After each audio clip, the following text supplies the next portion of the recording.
Ici, un Nishiki 1983 qui a été acheté neuf, qui aurait besoin d'un petit peu d'amour. Ce qui est intéressant de ce vélo-là, c'est que c'est une compagnie américaine qui les faisait importer du Japon, qui ont commencé dans les années 60. À l'époque, les vélos japonais n'étaient pas de très bonne qualité, et puis on n'était pas longtemps après la Deuxième Guerre mondiale, donc ça a commencé sous la marque American Eagle. Et puis après un certain nombre d'années, au milieu des années 70, on a changé au nom Nishiki parce qu'à l'époque, d'abord, ça commençait à être plus acceptable d'avoir des produits japonais. Puis en même temps aussi parce que de mettre un nom comme American Eagle sur un produit qui était fait au Japon, au niveau marketing, c'était pas très, très intelligent.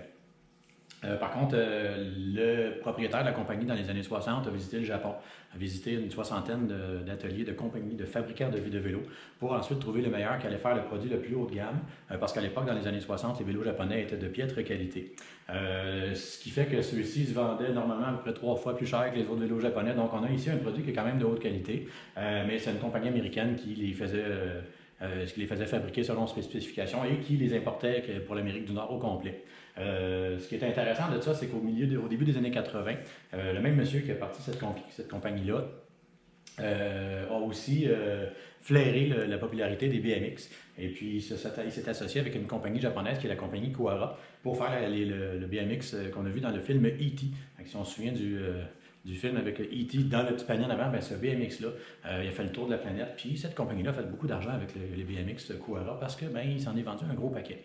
Ce qui est intéressant de la marque Nishiki, d'abord, c'est qu'on en a eu jusqu'aux années 2000.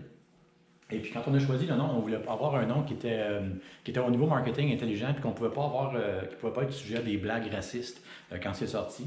À ce moment-là, le propriétaire de la compagnie américaine, West Coast Cycle, a fait un concours parmi les employés de la compagnie Kawamura qui fabrique ces vélos-là, pour trouver le nom. Et finalement, on a choisi Nishiki, qui en japonais veut dire brocart. Du brocart, en fait, c'est de la broderie en 3 dimensions, là, en relief, qu'on a au Japon, qui est un peu comme les produits japonais, là, sur les kimonos, on en voit beaucoup de ça.